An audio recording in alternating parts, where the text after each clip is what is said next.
looking to save money on travel but aren't sure about flying with Allegiant? Well, in this video, I'm going to be taking a look at a few things I think you should know before booking, including some of my top tips. Hey everyone, this is Kyle from Fiany, your financial resource for a changing world. For travel tips, credit card reviews, and more, be sure to subscribe and thanks for hitting that like button. Several years ago, I made a vlog documenting my first ever trip on Allegiant. Since then, I've flown the airline at least a dozen times and have learned a thing or two in the process. So, what should you know about Allegiant before buying your ticket? Let's take a look at some of the airline's quirks, benefits, and more. The first things to know about Allegiant are where they fly and, equally as important, when they fly. Broadly speaking, Allegiant tends to connect smaller market airports to vacation or entertainment destinations. For example, from Springfield, Missouri, where I live, the airline flies to their Las Vegas hub as well as Los Angeles, Orlando, Sanford, other Florida locations, and more. Also of note, these are all point-to-point flights, meaning that booking a connection is not possible unless you do it manually on separate itineraries. If you do see that Allegiant offers a route to a destination you have in mind, then the next step is to see when they fly. That's because Allegiant may only offer a route on 2 or 3 days a week, or may even offer it seasonally. On top of that, in my experience, searching for a flight on a certain day will only give you a single flight time option. Assuming you can find a route,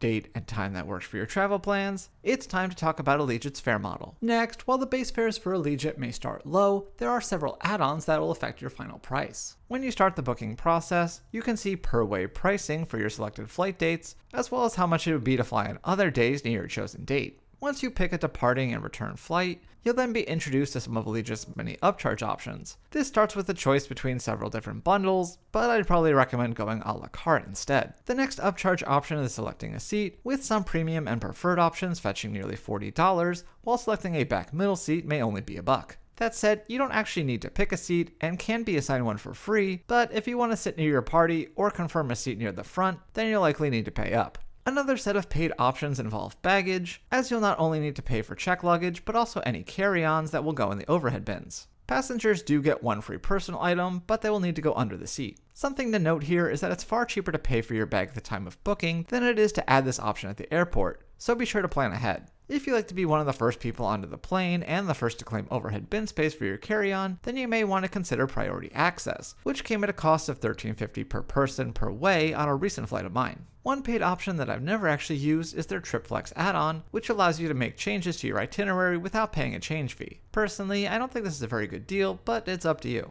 Lastly, you'll probably want to use a mobile boarding pass with Allegiant, as there's even a $5 fee to have a pass printed for you at the airport. Since these various fees can add up, be sure to weigh the advantages of each before checking out, and if you have other carriers in mind, consider comparing the final total on Allegiant to what those other itineraries might cost you. Speaking of fees, while on board, you'll need to pay for any refreshments, including water, although now is also a good time to mention the Allegiant credit card. While flying Allegiant, you'll have several service items to choose from, all of which have a cost. For example, a can of Coca-Cola currently costs $3.99, while a bottle of Dasani is $2.99. Elsewhere, various snacks, combos, alcoholic beverages, and more are also available to buy. However, if you fly Allegiant with some frequency and don't want to have to pay for a drink, then you might consider the Allegiant Always Rewards card. That's because it offers such perks as one free beverage when you present your card on board, as well as complimentary priority access. The Always Rewards card also earns 3x points on Allegiant purchases, as well as 2x on dining and 1x on all other purchases, but does carry a $59 annual fee. On that note, while you may be able to get an enhanced welcome bonus by applying during the flight, the priority access and drink benefit savings may make it worth getting the card before your trip, especially if you come across this offer while booking like I did while editing this video. In addition to having its own co-branded credit card, Allegiant now also has a loyalty program that works a bit differently from other airlines. With Always Rewards, customers can earn 1 point per dollar spent on Allegiant minus taxes and fees. This doubles to 2 points per dollar spent for itineraries of $500 or more, again excluding taxes and fees. These points can then be redeemed at a rate of 1 cent each on future Allegiant flights, with a minimum redemption of just $1.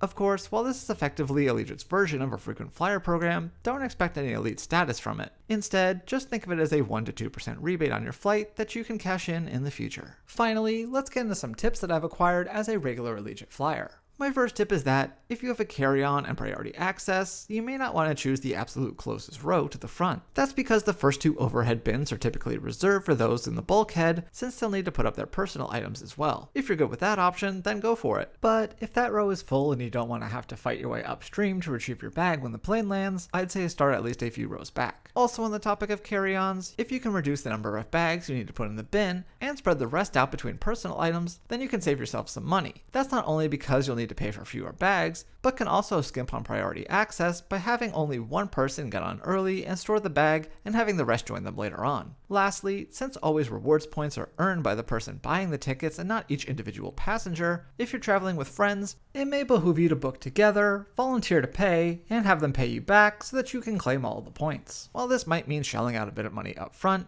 you'll score yourself some points that you can use for a future flight. Overall, while Allegiant certainly has its drawbacks, I also think that there are plenty of upsides, including the fact that they're often still far cheaper than other options, even after you add in all the bells and whistles. While it may be annoying to have to pay for things that are normally included in a flight experience, including water on the flight itself, I've come to enjoy Allegiant overall, especially since I can fly direct to places like Vegas from Springfield rather than having to pay more and connect in another city. That said, I could certainly understand why someone might not like the nickel and diming and other downsides such as Allegiant's thinly padded seats. The airline's limited schedule can also be a problem, as it often means working your trip around their schedule. It also means that if your flight is cancelled, as once happened to my dad, you'll basically be SOL as the next flight isn't for days. Despite all of that, I truly think that knowing what to expect when it comes to flying Allegiant ahead of time can help you have an enjoyable experience and save you money in the process. Hopefully this gives you a better idea about what flying with Allegiant is all about, but for more on the topic, I'll have a link to my full written review in the description box down below. Also, if you have any Allegiant stories, positive or of the horror variety, be sure to share those with me in the comments. So thanks again for watching, and I will see you next time here on Flying.